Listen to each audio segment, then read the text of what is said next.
The first human ship to enter the Galactic Council's space was laughably small. Admiral Kethvar of the Zephyrian fleet watched through his command deck's viewing portal as the primitive vessel approached the massive station orbiting Nexus Prime. The ship looked like a metal box with engines strapped to it, nothing like the sleek bioships of his people or the crystalline vessels of the Ethereals. Another species seeking membership, his aide, Commander Velthara, said with barely concealed disgust. "Look at that thing. It can barely maintain a straight trajectory." Kethvar nodded, his forearms crossed in the traditional gesture of dismissal. In his 3 centuries of service, he had seen dozens of primitive species come begging for protection under the Council's banner. Most were barely past their industrial age, having stumbled upon basic faster-than-light travel through luck rather than true understanding. The humans appeared to be no different.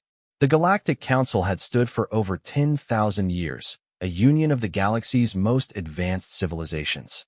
The Zephyrians brought military might with their warrior culture spanning 5-star systems. The Ethereals contributed their mastery over energy and matter manipulation. The Nexari provided technological innovation that bordered on the mystical. Together, they maintained order across 200,000 inhabited worlds. And then, there were species like these humans who thought they belonged among giants. Captain Sarah Chun felt the weight of humanity's future pressing down on her shoulders as her ship, the US Endeavor, approached the Council station. She had spent 3 years traveling through space, gathering intelligence about the galactic community that humanity had only recently discovered existed. What she learned both amazed and terrified her. The galaxy was ancient, filled with civilizations that had conquered death, reshaped matter with thought, and wielded energies that could remake entire solar systems. Compared to them, humanity was barely out of its cradle. Earth's population of 8 billion seemed insignificant when the Nexari alone numbered in the trillions across their vast network of worlds. But humanity needed this. Earth was dying, not from war or disaster, but from simple exhaustion. Resources were depleting, populations were rising, and despite their technological advances, they were running out of time. The stars offered hope, but only if they could gain access to the trade routes and technologies controlled by the Galactic Council. "Captain," her communications officer, Lieutenant Rodriguez, called out. "We're receiving a transmission from the station. Standard diplomatic protocols, it seems. They're assigning us a docking bay." Sarah nodded, studying the massive structure ahead. The station was larger than Earth's moon, a testament to engineering capabilities that humanity couldn't even dream of achieving. Thousands of ships moved around it like insects around a hive, each representing species and technologies beyond human understanding. "Take us in, slowly," she ordered. "And remember, everyone, we're not just representing ourselves today. We're speaking for all of humanity." The docking bay they were assigned to was clearly meant for smaller, less significant vessels. Sarah noticed immediately that it was isolated from the main diplomatic sections, tucked away in what appeared to be a service area. The message was clear: humanity was being treated as a minor inconvenience, not a potential member of galactic society. As they disembarked, Sarah was struck by the casual display of power around them. Maintenance workers floated through the air without any visible technology, their movements controlled by thought alone. Automated systems rebuilt themselves as she watched, matter flowing like liquid to form new configurations. Everything here operated on principles that human science was only beginning to theorize about.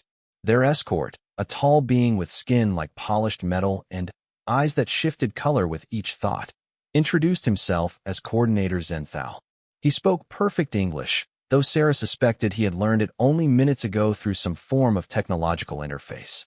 "Welcome to Nexus Prime," Zenthal said, his voice carrying harmonics that human ears weren't quite designed to process.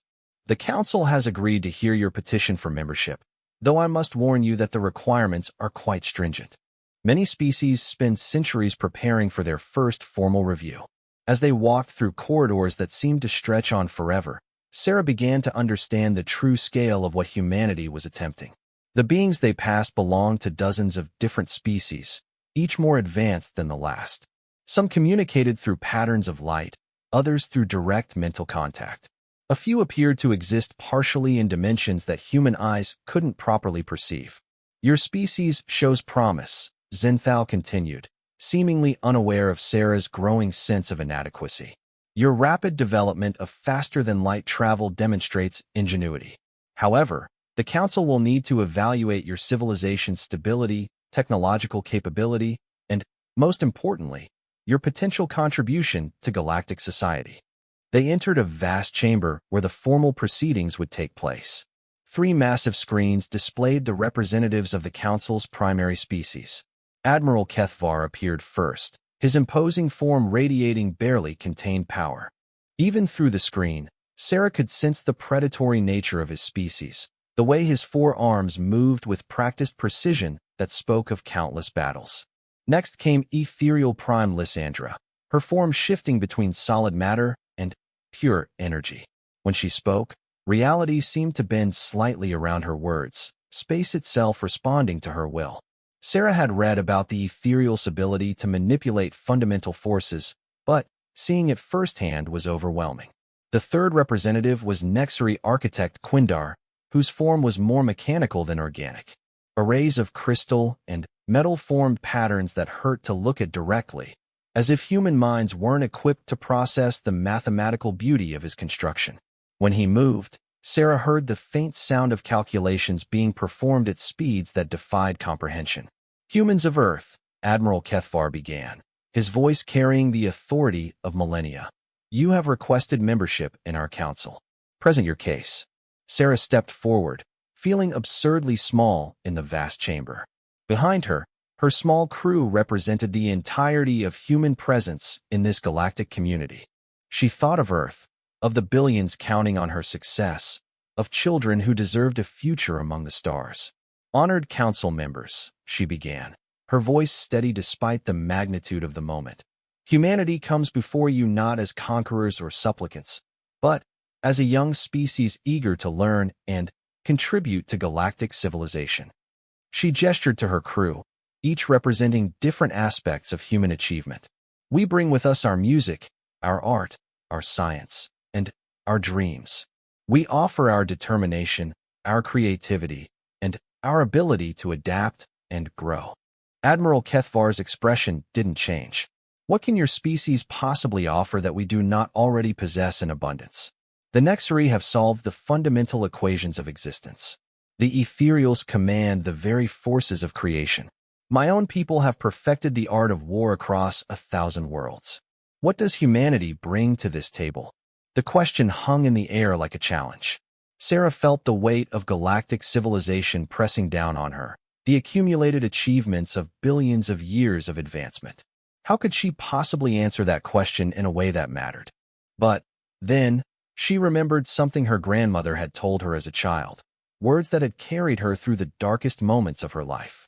She remembered the songs her mother sang during Earth's worst storms, the stories her father told about humans who faced impossible odds and found a way to survive. We bring something that cannot be measured in technology or power, Sarah said, her voice growing stronger. We bring the voice of a species that has never stopped asking what if. We bring the songs of a people who found beauty in the darkest moments of their history. We bring the dreams of those who looked at the stars and refused to believe they were beyond reach. She paused, meeting the gaze of each council member in turn. You speak of contributions to galactic society, but perhaps what the galaxy needs is not another species with perfect technology or unlimited power. Perhaps what it needs is a reminder of what it was like to reach for something greater than yourself, simply because it was there. The chamber fell silent. Sarah could see the council members exchanging glances, their ancient minds processing her words. She had given humanity's answer, laid bare their greatest strength and their most fundamental nature. Now all she could do was wait to see if the galaxy thought that was enough. The silence stretched for what felt like hours, though Sarah knew it had only been moments. The 3 council representatives seemed to be communicating among themselves through methods beyond human perception. Admiral Kethvar's arms moved in subtle patterns that spoke of military hand signals evolved over millennia. Ethereal Prime Lysandra's form flickered between states of matter, each transition carrying information that human minds couldn't decode. Nexary architect Quindar's crystalline arrays pulsed with computational processes that made Earth's most advanced supercomputers look like pocket calculators. Finally, Admiral Kethvar spoke, his voice carrying the weight of decision. Your words are interesting, human. But the Council requires more than philosophy. We need practical demonstrations of your species' capabilities. Sarah felt her heart sink. She had hoped that humanity's spirit might be enough, but she should have known better. In a galaxy of practical immortals and reality shapers, dreams and determination seemed insignificant. What kind of demonstration? She asked, trying to keep the disappointment out of her voice. Ethereal Prime Lysandra shifted forward, her energy form coalescing into something more solid. There is a problem that has plagued the Outer Rim for the past standard year. A region of space has become unstable. Ships that enter it are lost, communications cease, and our most advanced sensors cannot penetrate whatever phenomenon is occurring there. Nexary architect Quindar's crystals chimed in harmonics that translated into words. We have sent our most advanced vessels to investigate. Zephyrian dreadnoughts with shields that can withstand stellar cores. Ethereal energy beings who exist partially outside normal spacetime. Nexary probe ships with computational matrices that can predict quantum fluctuations. All have been lost without a trace. Admiral Kethvar leaned forward, his predatory gaze fixed on Sarah. If your species truly has something unique to offer, prove it. Succeed where we have failed, and the Council will consider your membership seriously. Sarah exchanged glances with her crew. Lieutenant Rodriguez looked pale, his hands unconsciously moving toward the communication controls as if he could somehow call Earth for advice. Chief Engineer Thompson was running calculations on her tablet, her expression growing more concerned with each passing second. Dr. Martinez, their xenobiologist, was studying the Council members intently, probably trying to read their alien body language for any hint of what they were really walking into.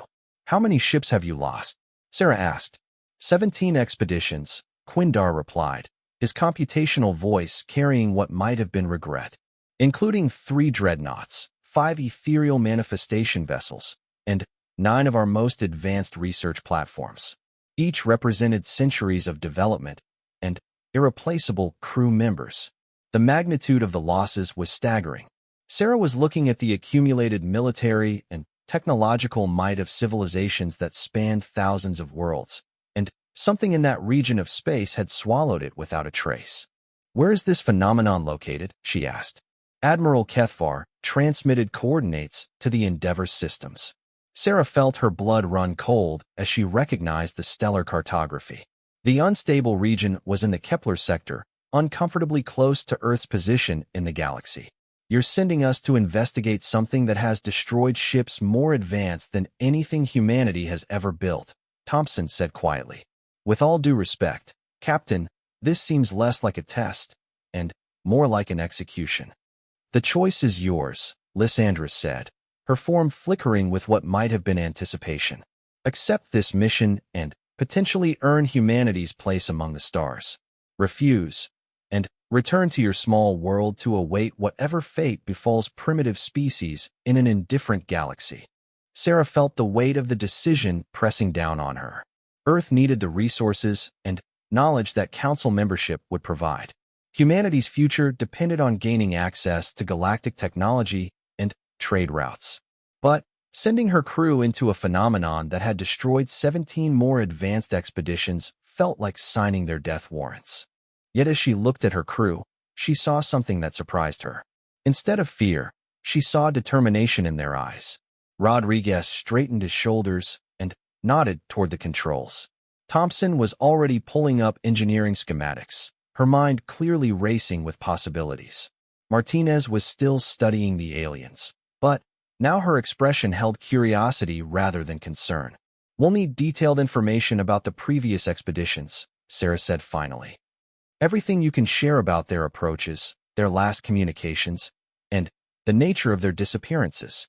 Quindar's crystals chimed approval. All relevant data will be transmitted to your vessel. However, I must warn you that reviewing this information has provided no insights to our most advanced analytical systems. As they prepared to leave, Admiral Kethvar called out one final warning. Human, understand that this is not merely a test of your technological capabilities. The phenomenon appears to respond to different species in different ways. Our warriors found their weapons useless. Our energy manipulators discovered their abilities dampened. Our computational systems detected patterns that should not exist. What are you saying? Sarah asked. I am saying that perhaps conventional approaches have failed because conventional thinking is inadequate, the Admiral replied. If your species truly possesses something unique, you will need to discover what that is before it's too late. Back aboard the Endeavour, Sarah's crew gathered in the briefing room to review the transmitted data. The information was overwhelming in its scope and terrifying in its implications. The lost expeditions had approached the phenomenon with every conceivable advantage. They had weapons that could crack planets, shields that could deflect black hole emissions, and sensors that could detect quantum fluctuations across galactic distances. Yet they had all simply vanished. Look at this pattern, Thompson said, highlighting sections of the data. The larger and more advanced the ships, the faster they disappeared. The smaller scout vessels lasted longer, but their sensor readings make no sense. Martinez pulled up the biological reports. The crew manifests are interesting too. Single-species expeditions were lost almost immediately, but the few mixed crews seemed to penetrate deeper before losing contact. Rodriguez was studying the communication logs. The last transmissions are strange. Not distress calls or technical reports. Listen to this. He played a recording from a Zephyrian captain whose ship had lasted longer than most. The warrior's voice, normally harsh and commanding, sounded almost wondering. We are seeing. I cannot describe what we are seeing. It is as if space itself is singing. The stars form patterns that speak of home, of memories we have never experienced. My crew reports similar phenomena. We are not in danger, but we are changing. We are becoming something we do not recognize. The recording ended abruptly, and the ship had never been heard from again. They're not being destroyed, Sarah realized suddenly. They're being transformed, changed into something else. But into what? Thompson asked. And why? Sarah studied the stellar maps, noting the phenomenon's position relative to known trade routes and inhabited systems. It sat like a cancer in one of the galaxy's most strategically important regions, growing slowly but steadily, consuming space itself as it expanded. There's something else, Martinez said quietly. I've been analyzing the biological data from the expeditions, and I found something interesting.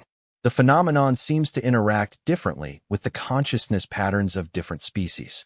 The Zephyrians, with their warrior mentality, reported experiences of endless battle. The Ethereals described dissolution into pure energy. The Nexaries spoke of becoming one with vast computational matrices. It's reading their minds? Rodriguez asked. More than that, Martinez replied. It's reflecting their deepest nature back at them, amplifying it until they become lost in it. Sarah felt a chill run down her spine. If the phenomenon fed on the essential nature of those who encountered it, what would it do to humans? What was humanity's deepest nature? What would they become if that nature were amplified beyond recognition? As the Endeavour prepared to depart Nexus Prime, Sarah found herself wondering if they were flying toward humanity's greatest test or its final doom. The galaxy watched as the small human ship turned toward the unknown, carrying with it the hopes and dreams of a species that had always believed the impossible was just another word for not yet. Behind them, the council representatives observed their departure with interest. This would either prove that humanity deserved a place among the stars, or it would simply be the last anyone ever heard of the species that dared to dream beyond its reach. The journey to the phenomenon took 6 days through hyperspace, and, with each passing hour, the crew of the Endeavour could feel something changing. It started subtly, instruments registering readings that fluctuated just outside normal parameters, a strange resonance in the ship's hull that seemed almost musical, and dreams that felt more vivid than waking life. Captain, Rodriguez called out on the 4th day, his voice tight with concern. I'm picking up something on the long-range scanners. It's like space itself has a heartbeat. Sarah moved to the sensor station and studied the readings. The phenomenon appeared on their screens not as a visible object, but as a distortion in reality itself. Space bent and twisted around it in patterns that human mathematics could barely describe. Where normal space should have been, there was something else entirely, something that their instruments could detect but not define. How far out are we? She asked. Still 3 hours at current speed, Thompson replied from the engineering station. But, Captain, I'm seeing some strange readings from our own systems. The ship's computer is processing information faster than it should be able to. Our power core is generating energy at 112% efficiency, which should be physically impossible. Dr. Martinez looked up from her research station, her expression troubled. I've been monitoring the crew's biological signs since we entered this sector. Everyone's neural activity has increased by 20%. We're all thinking faster, processing more information, but in ways that don't match normal human brain patterns. Sarah felt it too, a clarity of thought that was both exhilarating and frightening. Problems that had seemed complex before now appeared to have obvious solutions. She could see connections between ideas that had never occurred to her, understand concepts that should have taken years of study. It's already affecting us, she said quietly. Whatever this phenomenon is, it's changing us from the inside out. Should we turn back? Rodriguez asked, though his voice lacked conviction. Sarah could see in his eyes the same thing she felt, a growing curiosity that was becoming harder to resist. No, she said, surprising herself with the certainty in her voice. We came here to prove that humanity has something unique to offer. Maybe this is how we find out what that is. As they approached the edge of the phenomenon, the changes became more pronounced. The ship's systems began operating at impossible efficiency levels. Calculations that should have taken hours were completed in minutes. More significantly, the crew began experiencing moments of shared consciousness, brief instances where they could sense each other's thoughts and emotions directly. This is incredible, Thompson whispered, her hands dancing over the engineering controls with newfound understanding. I can see how everything connects now. The ship's systems, the crew, even the space around us. We're all part of the same pattern. The previous expeditions, Martinez said suddenly, her eyes wide with realization. They didn't disappear because they were destroyed. They became something else, something more than what they started as. But they couldn't handle the transformation. Rodriguez nodded, his fingers moving across his console with impossible precision. The Zephyrians were warriors, so they became pure war. The Ethereals were energy beings, so they dissolved into energy. The Nexari were computers, so they became part of a vast calculation that never ended. But what does that make us? Sarah asked. As if in answer to her question, the phenomenon suddenly surrounded them. The Endeavor passed through what felt like a barrier made of crystallized music, and, suddenly, they were inside something that defied description. Space here followed different rules. Stars moved in patterns that told stories, gravity flowed like liquid light, and time seemed to bend back on itself. The crew stood transfixed by what they saw on the viewing screens. This wasn't destruction or chaos. It was creation on a scale beyond imagination. New types of matter were being born from pure thought. Energies that had never existed before danced through dimensions that human physics had never predicted. My God, Sarah breathed. It's not a weapon or a trap. It's a nursery. A nursery for what? Thompson asked. For new realities, Martinez replied, her scientist's mind struggling to process what she was seeing. Look at the patterns. This is where the universe tests new possibilities, where existence itself dreams of what it could become. The phenomenon seemed to sense their presence and responded. Suddenly, the Endeavor was no longer just a ship flying through space. It was a seed of possibility, a note in a vast symphony of creation. The crew could feel their consciousness expanding, touching the edges of something immense and wonderful. But, unlike the previous expeditions, they didn't lose themselves in the transformation.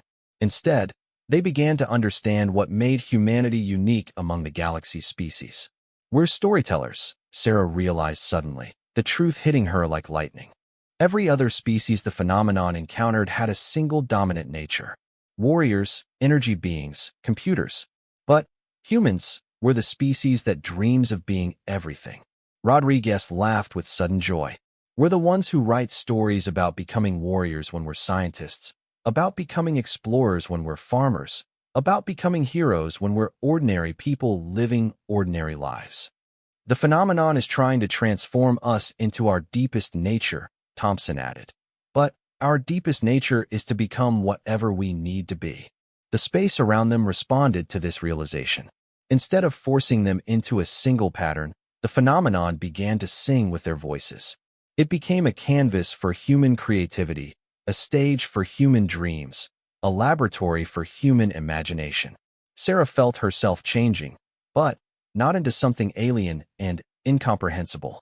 She was becoming more human, more creative, more capable of seeing possibilities that had never existed before. Her crew was transforming alongside her, each becoming the best version of themselves while remaining fundamentally, recognizably human. The other expeditions couldn't handle this because they were too focused, she said. They came here with advanced technology and rigid thinking. But we came here with questions and stories and the ability to imagine ourselves as anything we need to be. The phenomenon pulsed with what felt like approval, and suddenly, the Endeavor was no longer just inside it. The ship had become part of it, a living extension of human creativity within this space where reality itself was being rewritten. We need to understand this completely, Sarah said, feeling the vast intelligence of the phenomenon surrounding them. Not just for ourselves, but for everyone. This isn't a threat to the galaxy. This is an opportunity. But an opportunity for what? Martinez asked. Sarah smiled as the answer came to her, carried on waves of inspiration that seemed to flow from the phenomenon itself. To teach the galaxy how to dream again. Through their enhanced consciousness, they began to sense the true scope of what was happening. The phenomenon wasn't random or destructive. It was a test, a trial that the universe had set for consciousness itself. It was looking for a species that could help guide the next phase of galactic evolution, not through superior technology or overwhelming power, but through the ability to imagine new possibilities. And humanity, with their gift for storytelling and their talent for becoming whatever they needed to be, had passed the test. The Endeavor began to resonate with harmonics that spread beyond the phenomenon, carrying with them the message that would change everything. The voice of a species that had learned to speak in the language of creation itself. The transformation was unlike anything the galaxy had ever witnessed. From their position within the phenomenon, Sarah and her crew found themselves becoming conduits for something far greater than individual consciousness. They were still human, still themselves, but they were also something more, bridges between what the universe was and what it could become. Captain, Rodriguez said, though his voice now carried harmonics that seemed to resonate through multiple dimensions. I'm receiving communications from the lost expeditions. They're not gone. They are evolved. On the main screen, images began to form. The 17 expeditions that had vanished hadn't been destroyed or absorbed. They had been transformed into their species' pure essence, and then integrated into the phenomenon as guardians and guides. The Zephyrian warriors had become protectors of nascent realities, their battle-hardened souls ensuring that new forms of existence could grow without interference. The ethereal energy beings had become the medium through which creation flowed, their mastery over fundamental forces allowing the phenomenon to reshape reality itself. The Nexari had become living calculation engines, processing the infinite mathematical complexities required to birth new universes. They're all here, Dr. Martinez whispered, her enhanced perception allowing her to sense the vast network of consciousness that the phenomenon contained. Every species that ever entered this space became part of something larger, but they didn't lose themselves. They became the best possible version of what they already were. Admiral Kethvar's image appeared before them, but he was no longer simply a Zephyrian warrior. He had become war itself, not as destruction, but as the force that protects what must be preserved. His 4 arms now moved through dimensions that human eyes couldn't fully perceive, each gesture guarding entire realities from forces that would unmake them. Humans, his voice boomed through space-time itself. You have done what we could not. You have found the balance between transformation and preservation of self. More figures emerged from the phenomenon's depths. Ethereal Prime Lysandra had become a living conduit of creative force, her form shifting between states of matter not out of instability, but because she was the medium through which possibility itself flowed. Nexary architect Quindar had evolved into a vast computational matrix that calculated the mathematical foundations needed for new realities to exist. "We have been waiting," Lysandra's voice sang through frequencies that touched the soul, "for a species that could serve as interpreters between what is and what could be. The phenomenon has been searching for minds flexible enough to help guide the next phase of galactic evolution."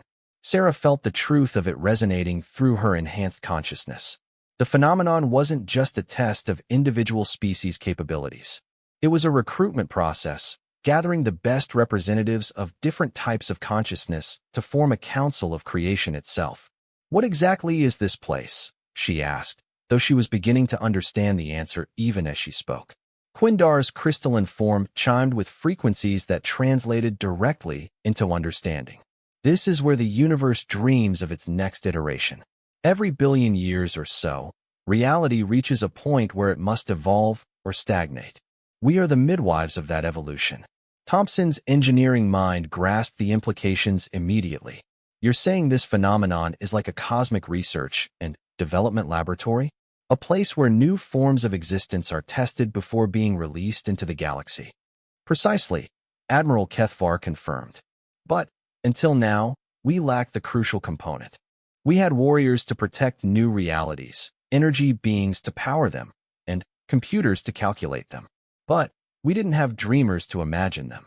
That's what humans bring," Sarah realized with growing wonder. "We're the species that can envision possibilities that don't yet exist. We can dream of futures that no one has calculated, imagine solutions that no warrior has tested, and conceive of energies that no being has channeled." Rodriguez was monitoring communications from across the galaxy, his enhanced abilities allowing him to perceive transmissions that spanned vast distances. "Captain, the Council is trying to contact us. They're demanding a status report." Sarah smiled, feeling the vast network of transformed consciousness around her. "Open a channel. It's time to show the galaxy what humanity really brings to the table." The communication link connected, and once again the three primary council representatives appeared on screen. But this time, they were not looking down at a small human ship. They were looking into the heart of creation itself, where their lost expeditions had found new purpose and where humanity was about to change everything. "Council members," Sarah began, her voice now carrying the harmonics of the phenomenon itself, "we have successfully investigated the phenomenon that has claimed your expeditions." Admiral Kethvar of the Council leaned forward, his expression intense. "What did you find, human? What force could defeat our most advanced vessels?" Sarah gestured to the space around her, where realities were being born and shaped by the combined consciousness of dozens of species working in harmony. "We found the future of galactic civilization. Your expeditions weren't destroyed or defeated. They were recruited." "Recruited for what?" Ethereal Prime Lysandra demanded. Dr. Martinez stepped forward, her enhanced understanding allowing her to speak truths that resonated across dimensional boundaries. "For the next phase of universal evolution. This phenomenon is where consciousness itself learns to become a creative force. Your lost expeditions have become the architects of new realities." The council representatives fell silent as the implications became clear. Their most advanced ships, their greatest warriors, their most evolved beings hadn't been victims of some cosmic disaster. They had been chosen to participate in the universe's own process of growth and transformation. "And humans?" Nexary architect Quindar asked. "What role do your species play in this cosmic evolution?" Sarah felt the answer flowing through her, carried on currents of inspiration that connected her to the vast network of transformed consciousness. "We're the storytellers, the dreamers, the species that can imagine what doesn't exist yet and help bring it into being." Thompson nodded, her engineering expertise now enhanced by direct connection to the mathematical foundations of reality. Every species that entered this phenomenon brought their greatest strength. Warriors brought protection, energy beings brought power, computers brought calculation. But until humans arrived, there was no one who could dream up entirely new possibilities. "You're saying," Admiral Kethvar of the Council said slowly, "that your species' greatest contribution to galactic civilization is imagination?" Not just imagination, Rodriguez replied, his communications abilities now spanning multiple dimensions. The ability to become whatever the situation requires. When the universe needs warriors, we can imagine ourselves as heroes. When it needs scientists, we can dream ourselves as explorers. When it needs creators, we can envision ourselves as artists. The phenomenon pulsed around them, and, suddenly, the council representatives could see what Sarah and her crew had become. They were still recognizably human, but they were also something more, living bridges between reality and possibility, interpreters who could translate dreams into existence and imagination into form. This is why humanity deserves membership in galactic civilization, Sarah said, her voice carrying the authority of creation itself. Not because we're the strongest or the smartest or the most advanced, but because we're the species that never stops asking what if, and then finds a way to make the impossible possible. The space around them began to sing with harmonies that reached across the galaxy, carrying with them the message that would change everything. Humanity had found its voice, and it was speaking in the language of creation itself. The transformation of galactic civilization began not with conquest or revolution, but with a song that originated from the phenomenon and spread across the stars at velocities that transcended light itself. Every inhabited world heard it simultaneously, a harmony that spoke of possibilities beyond current understanding, dreams made manifest, and the voice of creation itself welcoming new partners in the ongoing work of existence. On Nexus Prime, the council representatives stood in stunned silence as they processed what they had witnessed. The small human ship that had arrived requesting membership had become something unprecedented, a conduit through which the universe itself spoke of its next evolutionary leap. Admiral Kethvar of the Council felt something he hadn't experienced in 3 centuries of military service: wonder. Through the communications link, he could sense the vast network of consciousness that existed within the phenomenon. His lost Admiral Kethvar, transformed into a guardian of nascent realities, reached across dimensional boundaries to touch his mind with visions of what was being born. "They're creating new forms of existence," he whispered, his warrior's pragmatism struggling to comprehend the scope of what he was seeing. Not just new technologies or new civilizations, but new ways for consciousness itself to exist. Ethereal Prime Lysandra's energy form fluctuated wildly as she processed the implications. Her people had mastered the manipulation of fundamental forces, but what the humans had connected with was something beyond force, the creative principle that determined what forces could exist in the first place. Nexari architect Quindar's computational matrices were running calculations at maximum capacity, trying to model the mathematical implications of what they were witnessing. "The probability matrices are shifting," he announced. "Reality itself is becoming more flexible, more responsive to conscious intent. The humans have somehow made the impossible mathematically viable." From within the phenomenon, Sarah felt the attention of the entire galaxy focusing on her and her crew.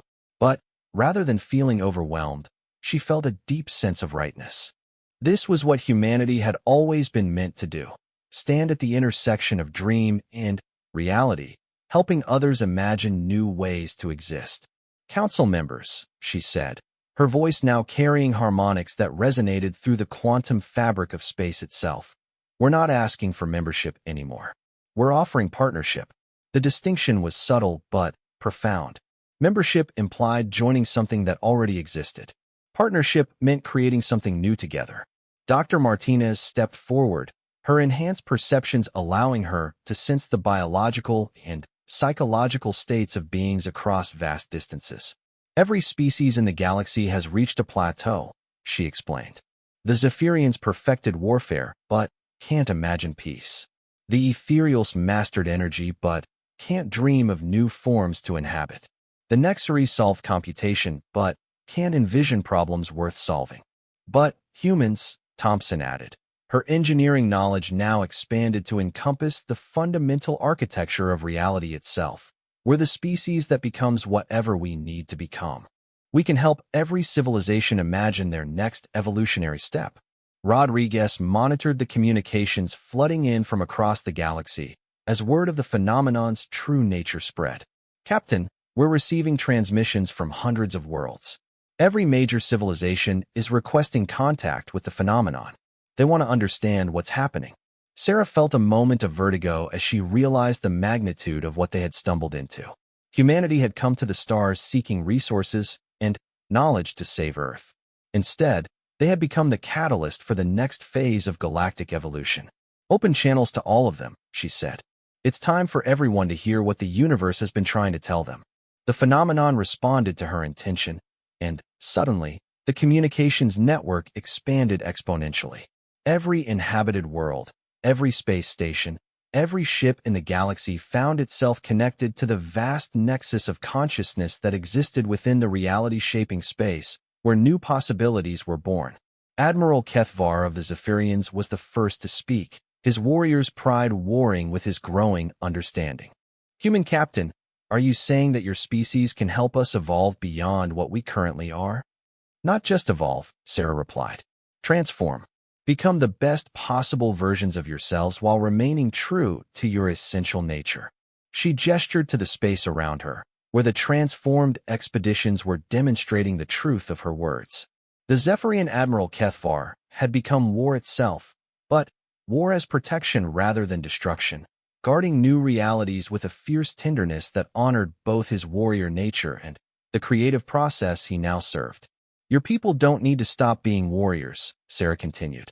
You need to become warriors who fight for creation rather than dominance, who protect growth rather than territory, who battle entropy and stagnation rather than other living beings.